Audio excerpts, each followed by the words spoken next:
Hola mis amores, ¿cómo están? Aquí tengo un invitado muy especial con nosotros el día de hoy, el Dr. Rapp. How are you today? Very good. Good to meet you, Dora. Good to see you, Dora. Good to see you too. Doctor, can you tell us a little bit more about yourself? Of course. So my name is Dr. Derek Alexandre Rapp. I actually grew up in North Carolina. I did my undergraduate training at University of North Carolina, Chapel Hill. And then I did medical school at Wake Forest, also in North Carolina. When I finished that, I had a fun and interesting little travel where I went up to Boston to one of the Harvard hospitals. Wow. And I actually did my general surgery internship at Beth Israel Deaconess. Once I finished that, then I started plastic surgery training at the Grand Rapids Medical Education Partners, which is Michigan State's plastic surgery program. Wow, you travel. I traveled a little bit, so then Boston to Grand Rapids, Michigan. And then from Grand Rapids, I decided to do a hand fellowship because it's a useful fellowship to have. And so I then went to Miami, Florida, where I did the Jackson Memorial, University of Miami, Florida. It makes sense now. Yeah, a little bit. That's why I see those bumps. That's right, a little bit. And then once I finally finished that, I settled here in Dallas, Texas. I joined a phenomenal group of surgeons. There are now 6 of us in the group. Wow. We're called Regional Plastic Surgery Center, also Regional Hand Center. All of my partners, except one, are actually hand trained as well as plastics trained. And 3 of us still do hand surgery in addition to the full breadth of cosmetic surgery and reconstructive surgery. Wow. What is your favorite surgery? It's hard to say. I like doing so many things. I would say in the kind of cosmetic realm, I actually really love doing breast reductions. Reduction? I do. Obviously, everybody likes doing augmentations, obviously. But breast reductions, I think, are particularly nice because many of these women not only have issues with the way that they feel about themselves, but they also have functional problems where many of these ladies are, in a sense, overblessed. They're having pain in their neck, their back, their shoulders. They get chronic headaches. Many of them feel very self-conscious in clothing. They find that things don't fit the way they should. And so you can take one of these women and you can make their back feel better. You can make their headaches go away. You can make them feel self-confident.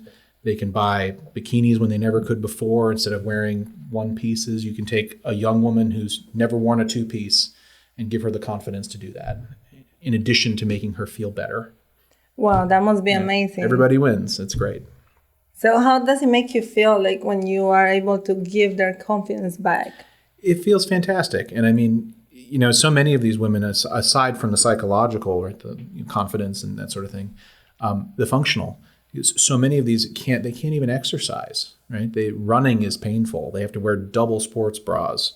Wow. Even when you watch these ladies sit, the heaviness of their breasts makes them sit shoulders forward, back hunched. You take a person like that, you take off the weight, they can sit up straight, they don't have pain. I mean, you are talking about me. It makes their life better. Yeah. Like everything that you are saying right now is exactly how I feel after getting my boobs done. Right. So I was completely flat before, and I didn't think of like the weight. I was thinking on the look. Right. And just keep in mind, I've been doing this for 20 years, so I'm very used to talk to people with surgeries, and you know, this should be normal, but you are never mentally prepared for what is to come after surgery. Of course. So you mentioned something about the psychologically part of a surgery. I would like to talk what happened before surgery, psychologically talking, Sure, and after. Of course. So you mean in terms of how we talk to people about what to expect? Yes. Okay, sure. So I think that kind of rolls into the idea of managing expectations, right? Because I think people come in a lot of times with something in their head that they're looking for. And people will see things online. I think especially with social media, there can be a lot of expectations about what they think they're going to get out of it. And I think people, especially when you see on social media, people minimize the risks for complications, the difficulties that people may have. And so I think a big part of having that initial consult is sitting the person down and first understanding what it is that they're really looking for. Because people will come in and say, I want a breast augmentation. And then you look at them and go, well, you've had like 4 kids and you know you're in your late 30s, early 40s. Like you need to have a breast lift, not just an augmentation. And here's why. If we just do this, then you're going to end up with either enormous implants or implants that are placed in a position you don't want. And so people will go, well, I don't want the scars, and the scars are going to be terrible. And you say, I understand. But if we do this other thing, it isn't going to give you what you really want. And it may give you problems that you really don't want. And so it's kind of getting people to kind of face some of those things that they maybe have already decided they don't really want. In addition to thinking about kind of their own concept of self and sort of where they're going to kind of go from the changes you're going to make. You didn't ask it this way, but I'll say this. Body dysmorphia also exists. Are you familiar with that term? Yes. Yeah. Very familiar. So, I mean, there are tons of folks out there who are perfectly fine. All of us are on a spectrum of beauty, size of our parts and how they all go together. And there are, I think, plenty of people out there who look in the mirror and hate what they see. And what they really need sometimes is for someone to say, hey, look, these little things are normal. It's okay. Like, you don't need to change this, this, and this. These other things over here, yeah, we can talk about that. But these little things here are the reasons why you should leave it alone. And I think that's an important thing to address too. It is. Have you had any patients that they look perfect, 100% perfect? There is nothing to change. Yeah. How do you handle those situations? There's a couple ways. So I think, number one, I'm always very careful to not overpromise in any way, shape, and form. My general view on anything like that is to underpromise and overdeliver, right? I would much prefer to be very realistic about what I think we can achieve, and then I do my absolute best to try and get better than whatever that was. And so when you tell people what you think you can do, you need to kind of pull it back a little bit to make sure that you're not overpromising what you can accomplish. When you have those folks who are kind of dead set that they need, this one thing, I'm here for this thing, and they are adamant about it. And there are some unreasonable people where it doesn't really matter what you say. They've already decided that they're going to have the thing they want, or they're going to go somewhere else, right? Sometimes you just have to tell people, I hear what you're asking for. I just think that I'm probably, either you can be humble and say, I don't feel I'm skilled enough to give you what you're asking for. Or you can go the other way, which is to say, I think what you're asking for isn't going to give you the result that you want. That you may be risking more than it is worth to pursue that course. And I don't think I can offer you that in good conscience. And I think a responsible surgeon will say those things rather than take someone's money and go, well, we'll give it a try. That's one of the reasons why I like you so much. You are so human. You connect to people. Oh, thank you. You are, what I see from you is you don't look at the bank account. You look at the person and how to meet their expectations. I feel that is extraordinarily important because I don't want a bunch of sad people out there cursing my name in the midst of the night. And after surgery, you know how it gets worse, way worse than that. Absolutely. And I mean, I think about my patients. I love doing cosmetic surgery, but it stresses me out because I sit there and think about those folks until the first post-op appointment, wondering, are they happy? Do they feel good? Are they in pain? Is everything going the way it should? Why haven't they called me? Is that because they're good or because they're not good? What's going on? That's why we are here. So they come to us 24 hours after surgery. Then if there is something wrong, I will contact you. That's good. It's good to have people like you, Dora. Right? So you don't have to worry and wonder about anything. We just take care of them and we have everything in place so they can feel safe. That's extremely helpful. It's really, really important. Doctor, when you talk to a patient, do you tell them there is a percentage of mistake? Do you mean like an accident, or do you mean that complications happen? That's another question. That's a very important question. But for example, when I sit down with you, I see things that you don't see, or Sure. You see things that I don't see. Absolutely. So, for example, I come to you and I said, I want a 800cc implants because I feel that's going to make me look beautiful. Right. So then with your professional and your artistic view, because to me, you guys are artists. Your guys are making something amazing. I have seen your before and afters, and Believe me, those booties, they look amazing. You have to go see him. Thank you. So how do you manage? I know we've been talking about it, but how do you manage that? So when people are asking about a size that maybe I think is too much or something like that? Yeah. So that kind of gets into any procedure where you're either increasing something or decreasing. And so breast augmentation is an easy one to talk about. What it kind of boils down there is that for someone who comes in and let's say they have nothing, they have A cup or smaller breasts, and they haven't had any children. If someone like that walks in and says, I want 800 cc's, I think you just got to say, look, that's the biggest implant they make. And the likelihood that that's going to even fit because your skin may not stretch is going to be small. Where one of the things that helps you out, I think, in determining sizing is sort of how you would decide the implant anyway. So most of us will look at the base width of the chest and we'll say, okay, your breast has a footprint. It measures this wide. And so most of the time when we are looking at the sizing guide, we'll say, okay, we need to get an implant that's going to be pretty close to whatever that is. And then implants come in different shapes and sizes. So some of them are taller and some of them are wider.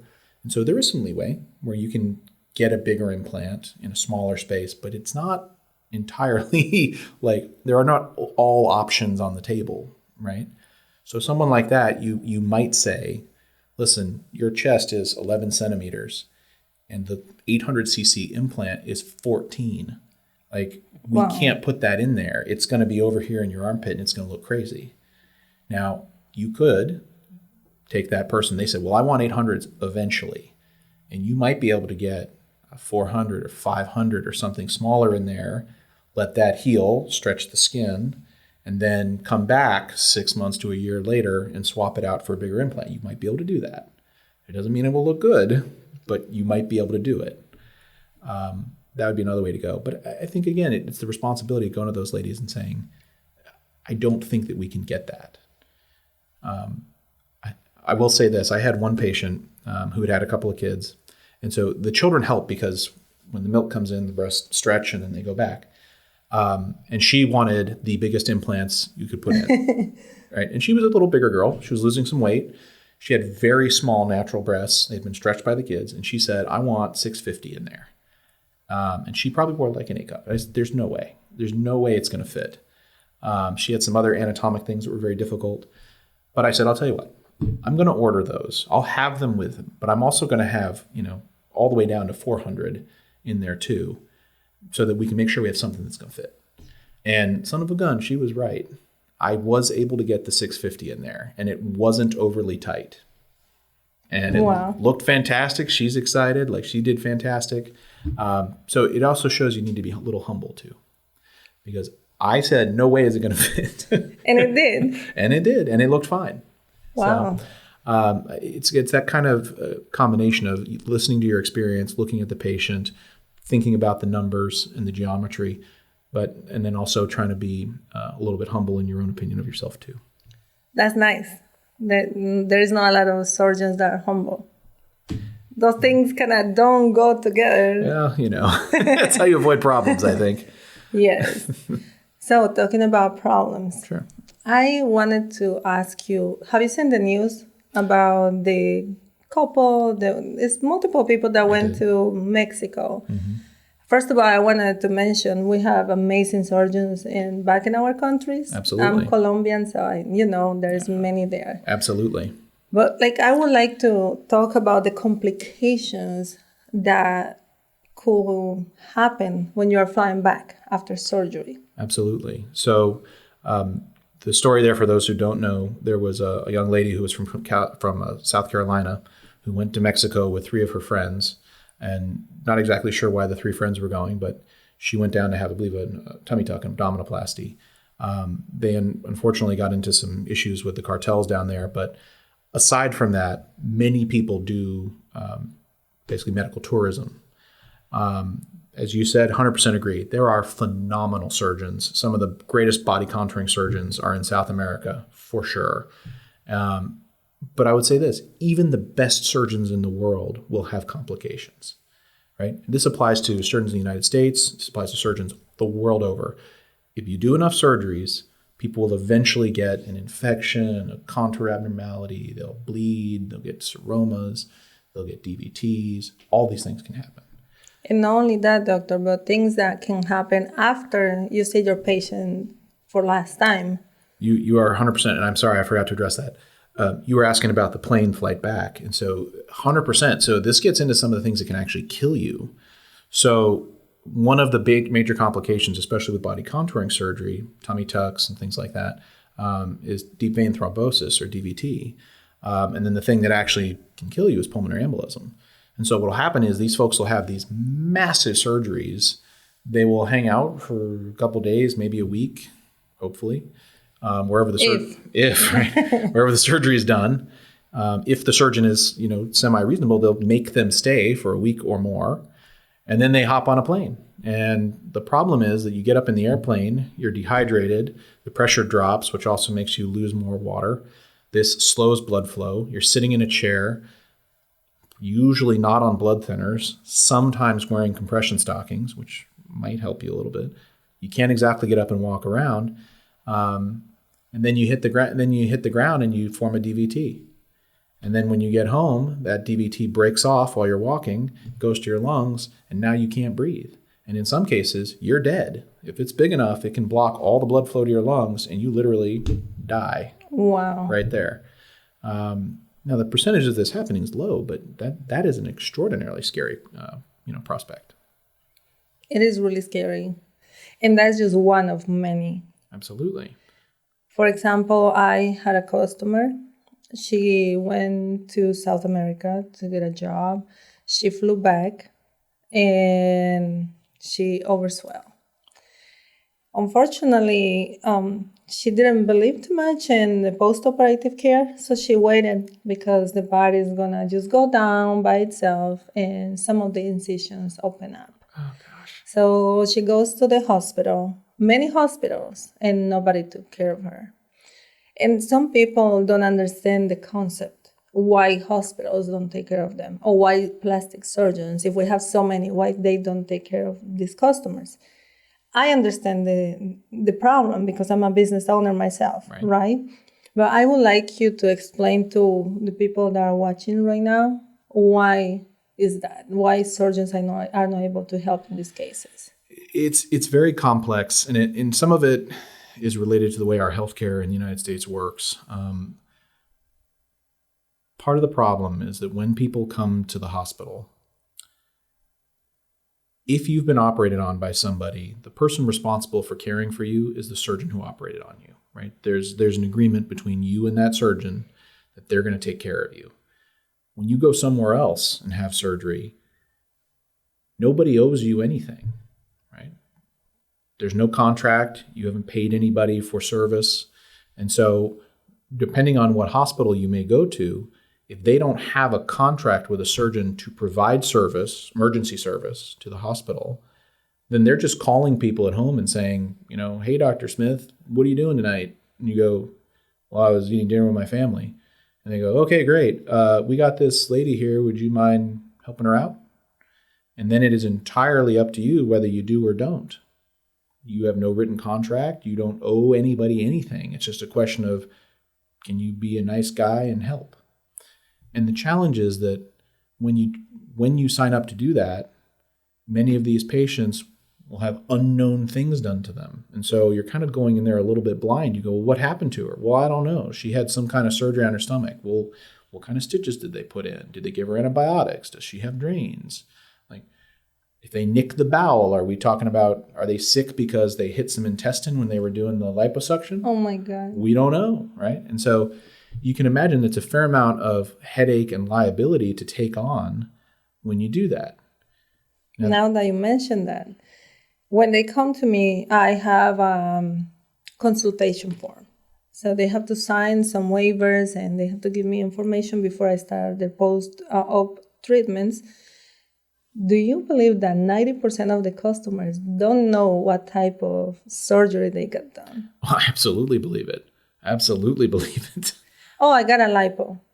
What type of lipo? Right. I'm sorry, I interrupted you, but this, what you were saying is very, very important. Oh, that's okay. The other part I was going to say is, your question hits home because my partner and I do work with a couple of the smaller hospitals and some of the outlying communities.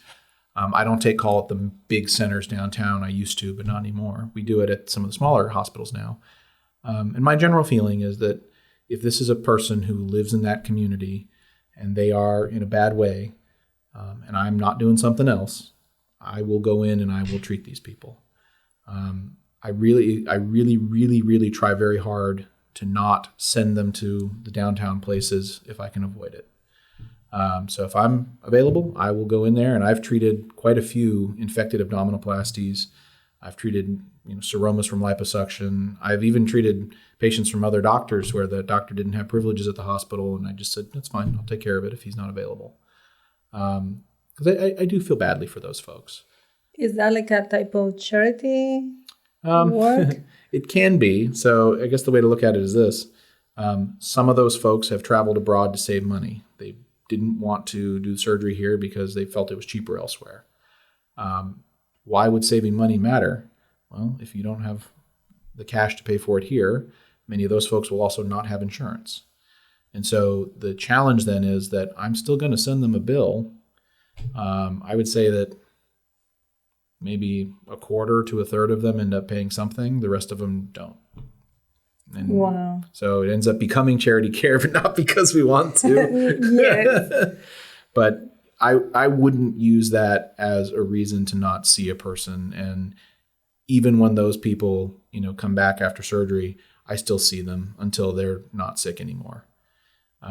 If they haven't paid me, I'm clearly not going to touch up the scar and make it look pretty or do anything like that. I'm not going to do additional free stuff, but I will care for someone if they've come for an infection and I operated on them. I will care for them until the infection's gone. And regardless of whether or not they have the money, I'm going to do what I can to help them. That's so nice of you. I really appreciate that. Probably they don't. If they don't pay you, they don't understand that you are saving their lives.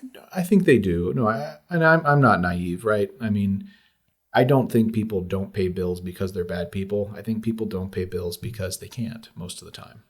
I think people have other things they got to pay for. They got to pay for their rent, and they got to buy food, and they've got insurance they've got to pay for. They've got kids they got to raise. And I think sometimes people aren't responsible with their money. They will go get surgery they can't afford, or they'll do these other things.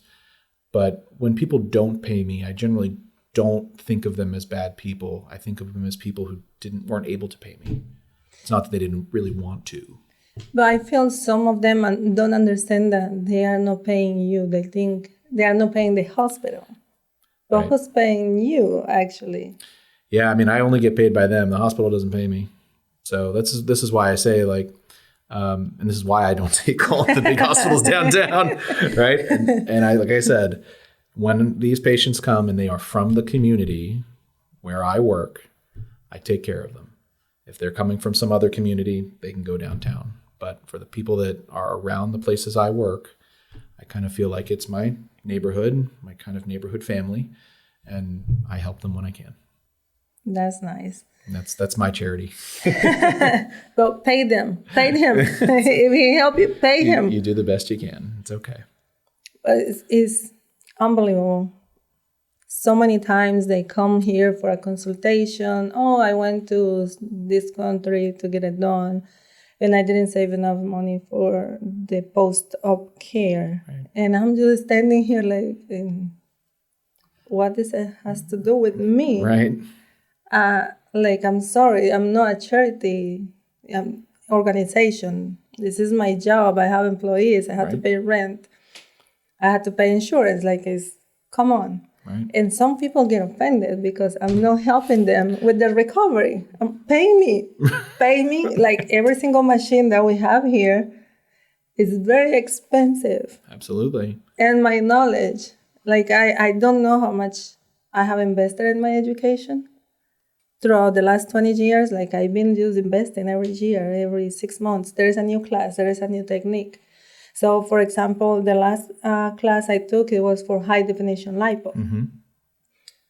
That was crazy expensive. Crazy. But Dr. Alfredo just chose six people from multiple countries. And they chose us. That's awesome. we got an email saying, oh, we are from Total Definer, and we would like to invite you to one of our classes. Even then, you have to send us your resume. Oh my gosh. So they went through my resume, and I was so excited and nervous, and this is huge. So I was all the way in Israel. It was Christmas night, and I was super, super relaxed, having fun with the family, and then I get a notification. Oh my God, what a beautiful Christmas present. It was so beautiful. But even that, it was very unique experience. We got to play with, I'm sorry, I shouldn't say play. Learn. We got to learn. Experience, yeah. Yes. The post-op treatment 24 hours after surgery. Mm-hmm. So the customers, they are still high and they're so nice, and how patients are with absolutely. They're excited, and it's nice to have a guiding hand from someone like yourself who kind of knows how it should go and knows when it's not going the right way. Yes. I mean, that's very comforting. Yeah, so when I have everything set up for you for your recovery to heal faster, mm-hmm. everything requires money and time. Right, absolutely. So they just want me to do charity. Oh, I didn't save money. Okay. It's hard because I know, you're also a very kind person, and I know you want to help people. But I think you made an extraordinarily good point, is that, you are running a business, you're a business owner, and this doesn't run itself. When the machines break, you've got to fix it. The mm-hmm. staff needs to be paid, their insurance needs to be paid, your rent's got to be paid.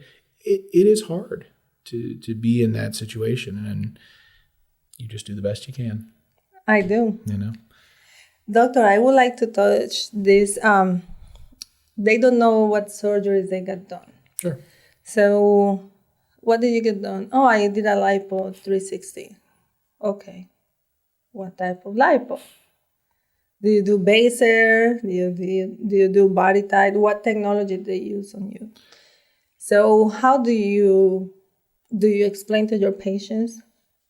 I do. And so I've never been accused of keeping my answers too short. I like the sound of my own voice.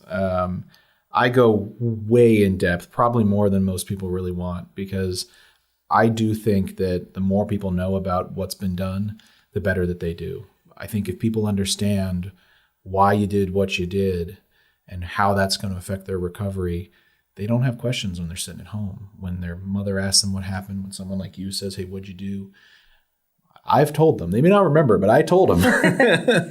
And I think there are so many modalities now, especially when you type, when you add other stuff in, Vaser, if you add in Renuvion skin tightening, if you're using laser assisted or ultrasonic liposuction, some of these can create significantly more swelling than you might otherwise expect. And I'm sure you've seen the differences with folks who do any of those, adjunctive technologies.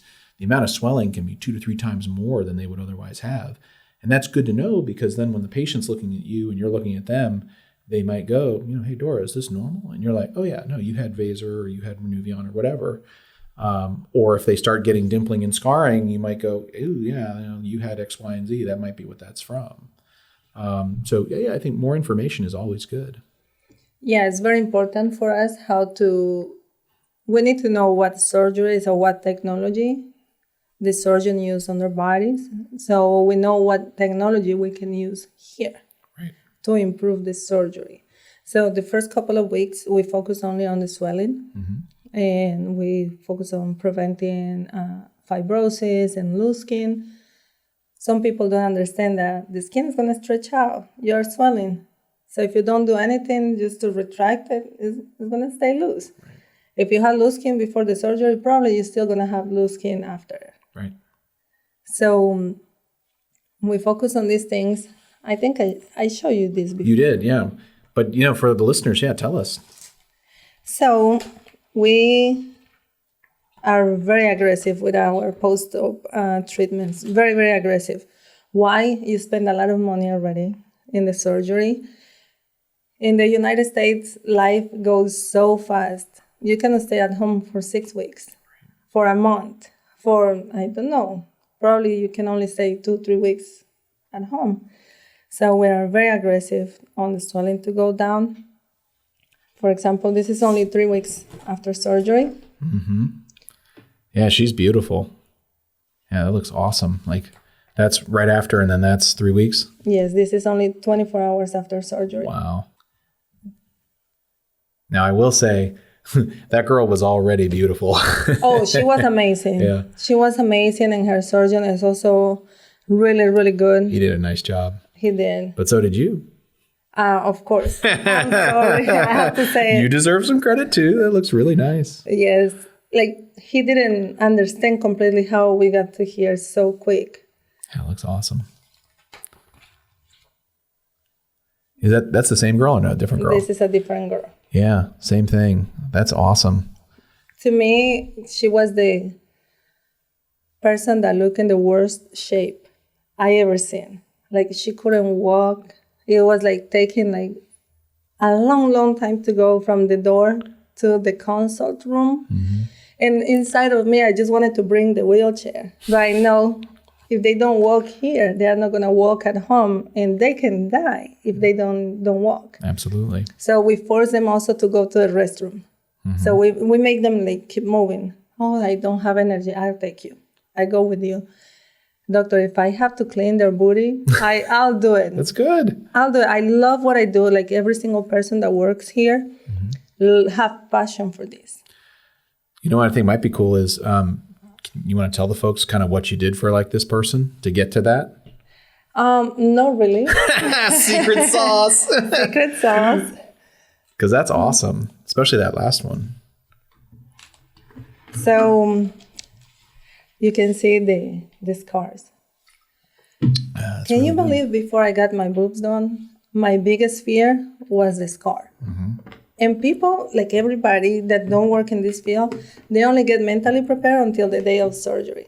Right. They don't know what is going to happen after they wake up from the surgery. Right. So to me, I knew I'm going to live with a scar. So I need to find somebody that's going to do minimal scar. And I found him. Yeah, man, that's gorgeous. This is 24 hours, and then that's 6 weeks? Yes. Yeah. I mean, she looks fantastic. Yeah, I mean, that's very impressive. Your point about the scars is an interesting one, because I think, especially when you talk about body contouring, and I think this is a good illustration too. Actually, this is a fantastic illustration. So, you can see big scar comes all the way back here. And some people might look at that one that comes across the hip and go, gosh, I don't know if I want to have that there. But the problem is that if you don't put it there, then what you end up with is just loose skin. And I think, what I always tell folks, especially with body contouring, is the length of the scar is the least important thing. The only person who's going to see that is either, your husband, wife, girlfriend, whatever, you. And only occasionally when you look in the mirror, and especially if you do the right post-op care, take care of it, it will fade to something that is very acceptable. What you're going to see more often is how you look in a dress, right? When you get to wear your swimsuit, you can choose a bottom that covers that little scar, not a big deal at all. And what you really want is that beautiful shape that you're going to get when you allow the surgeon to take away what you don't want to be there. Now that we are talking about scars, I had a customer. She was very angry when she came for her post-op, and she told me she hated her surgeon. I was like, oh my God, like when they start with this, I'm already kind of concerned. What went wrong? Right. Because I love my surgeon. I love my results, right? So something must be wrong. So, again, with misinformation. Right. She had a C-section scar, and her surgeon said, I'm going to take away that scar. Mm-hmm. So you and me understand the concept, right? Guess what she understood? She understood that she'd have no scar. Correct. That he was going to take it out. Yes. And what he meant was he was going to go probably a little below it and incorporate it into the new scar, right? Yes. Yeah. So she woke up, and now she said she had a little scar, but it was vertical, yeah. Vertical. And now she has one that go from hip to hip, which is normal. Right. So she was hating him because in her mind, she was going to wake up and there's no scars. Right. How can we encourage customers to understand that every surgery is going to have a scar?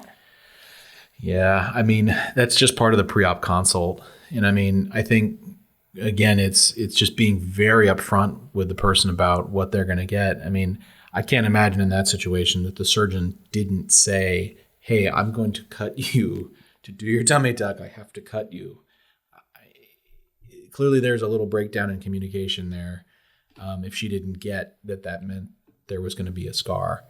But, it's all about managing expectations. And I think this is why, again, communication is so important. Sometimes the people I work with chuckle because they'll hear me give the same speech multiple times to patients.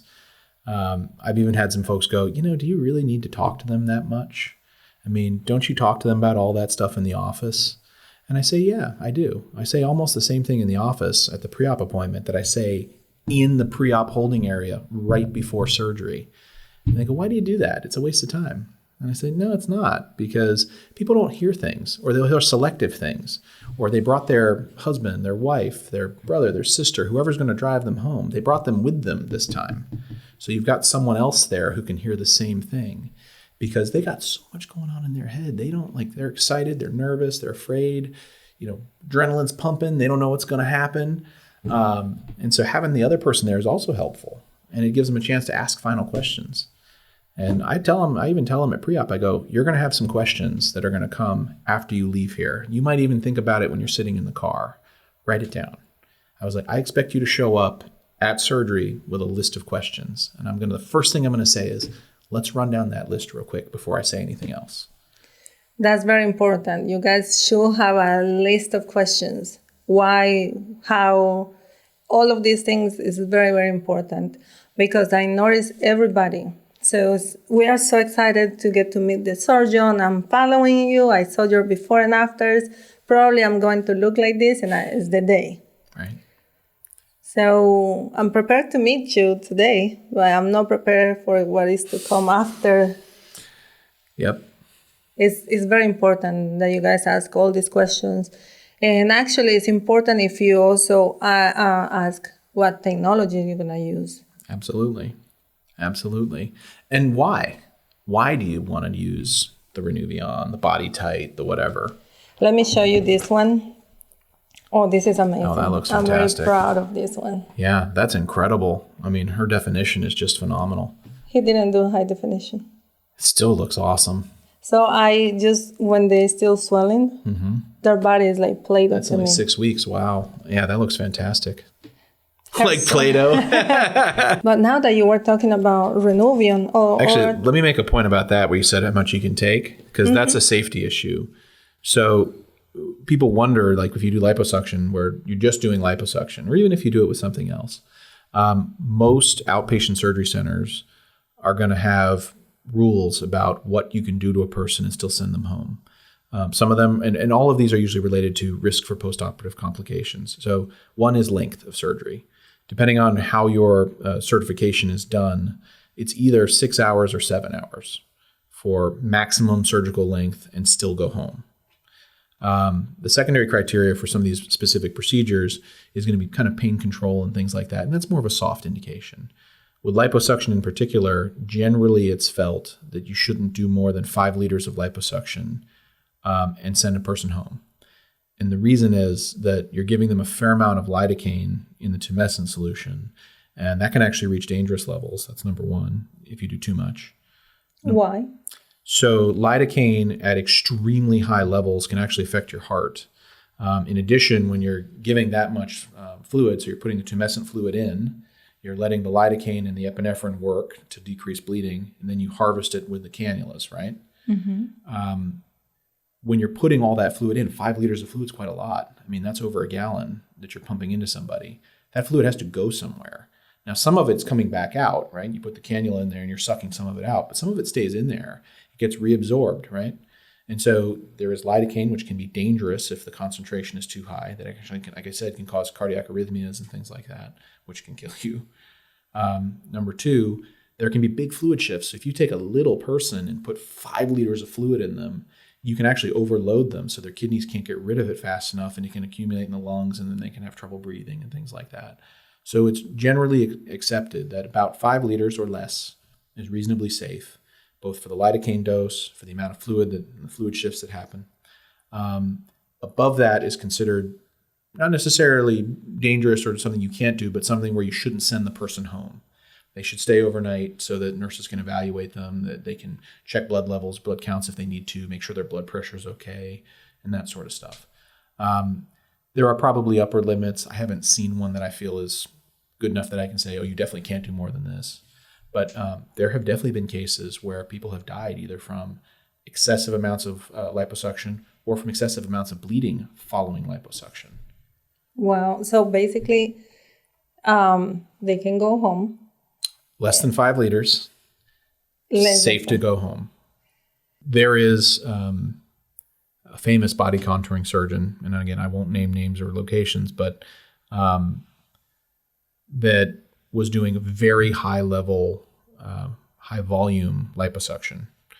And he had several deaths from lidocaine overdose. There were also some cases of patients being admitted for very low blood counts. And it's a twofold problem because, number one, if you're lipoing that much of the body, you are creating a lot of damage where there is, even though there's not a lot of bleeding with the liposuction, if you do a lot of liposuction, you can still cause some bleeding. And then the secondary problem that happens is that all that fluid that's swimming around there, when you do 10 liters of liposuction, some portion of that goes back into the bloodstream and then is like pouring water in your Kool-Aid, right? So the actual hematocrit goes down. So the percentage of circulating blood is less. And so these people are basically functionally anemic. So they have trouble delivering oxygen. And I mean, they feel very weak. And if they actually bleed and have trouble getting the fluid out, I mean, they're subject to all sorts of problems. Heart failure, if they have a weak heart, fluid in the lungs makes it hard to breathe. I mean, it can be terrible. So for those that are anemic, how do you still perform a surgery? Or So it's a good question. For most people who are coming to see me, I will sit down and say, look, do you have any medical problems? Just be honest with me. What are we dealing with here?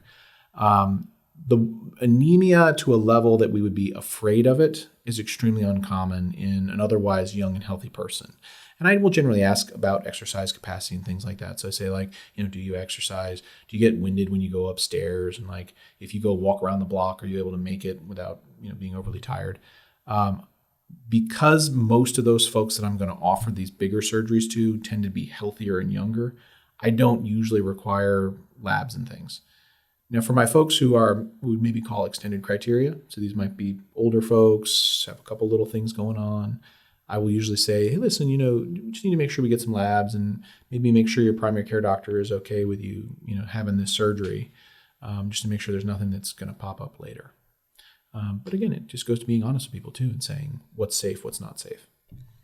I had a customer. She lied on her labs. She lied because she wanted to get the surgery done, which she also lied to me. Down the road, because they come see us very often. Right. So we established kind of relationship with the customers. We become a big family. When she was comfortable enough, she told us, oh, the problem is that I died during my surgery. You have to keep in mind in the Hispanic culture, we use this very often. I almost died, or I died twice. I said this too many times today. I died twice. So we kind of joke around, and she said, no, for real. That she opened up her eyes, and she saw her surgeon and the nurses just crying around her. Oh my gosh. They were catching their breath just to make the phone call. To me, it was so scary when she said that because she had a heart attack during surgery because she lied on her labs. Mm-hmm. And as you saw, we have a pressure therapy, right, which is playing with the blood circulation. Yeah. I'm like, oh my God, you could have another one here. You didn't tell me. At least tell me so I know I can use some machines in you. Right.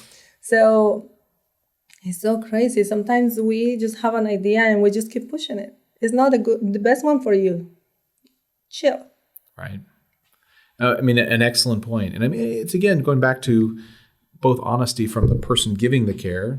You and I are caregivers, and the person receiving it. I mean, there needs to be trust. There needs to be honesty, because otherwise, how can you predict the outcomes? How can you minimize risk? How can you minimize complications? You can't do away with risk. You can't do away with complications, but you should always be working to get rid of them. You asked about anemia, but one of the things that we didn't talk about was smoking.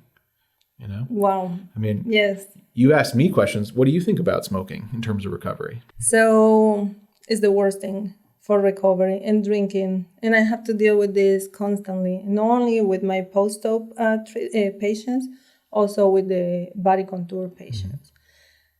People don't understand why they shouldn't drink or smoke. The healing is completely different. But you know what is worse than that? They feel wine is good for me. No. Makes you bruise. Yeah. Maybe they listen to you. Can you tell them a little bit? Yeah, sure. No, you're spot on. And I mean, it really applies to really all alcohol. People think wine is healthy because it's got antioxidants, and maybe there are some other small benefits. But any alcohol actually partially deactivates your platelets. And especially if you drink a little bit more than you should, it can increase bruising and bleeding. Alcohol also dehydrates you, makes you go to the bathroom. Especially after a big surgery like that, you should be drinking water, not drinking alcohol.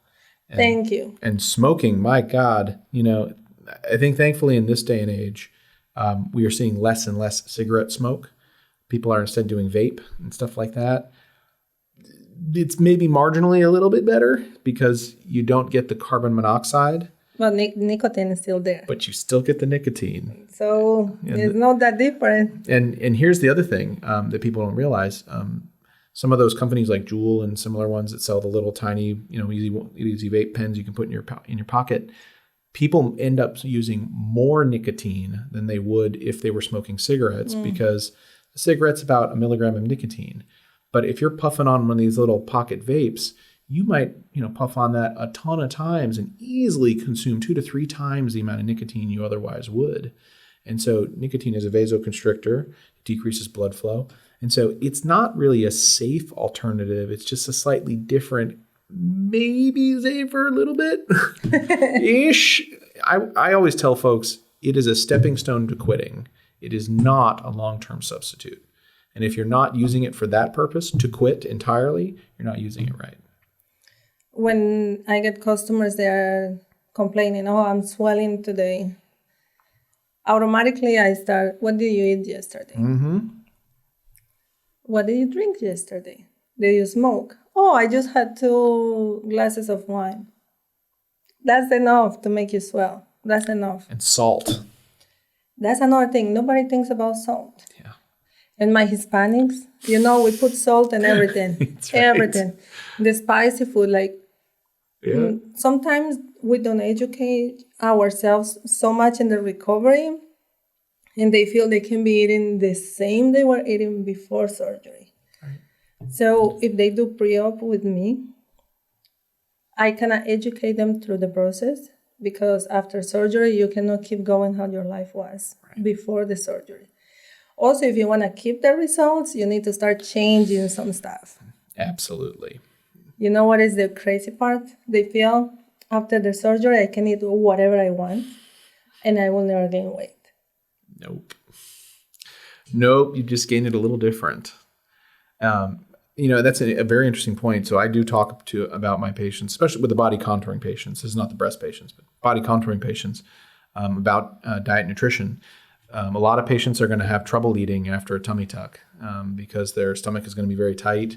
We pull the abs back together. They will actually not have a great appetite. Now, some people get very excited by this because they may lose 5 to 10 pounds in the first couple of weeks, not just from the fluid that goes away, but just from the fat that either continues to die off after the lipo has damaged it a little bit, and also from not really eating that much. This is a good and a bad thing. It enhances their result, probably. The bad part, though, is that you are using protein, right? If you're not eating, then your body is starting to catabolize protein, and you need protein to heal. Protein is how you make new scar, heal the fat, replenish your blood proteins, all the things that are lost during a surgery.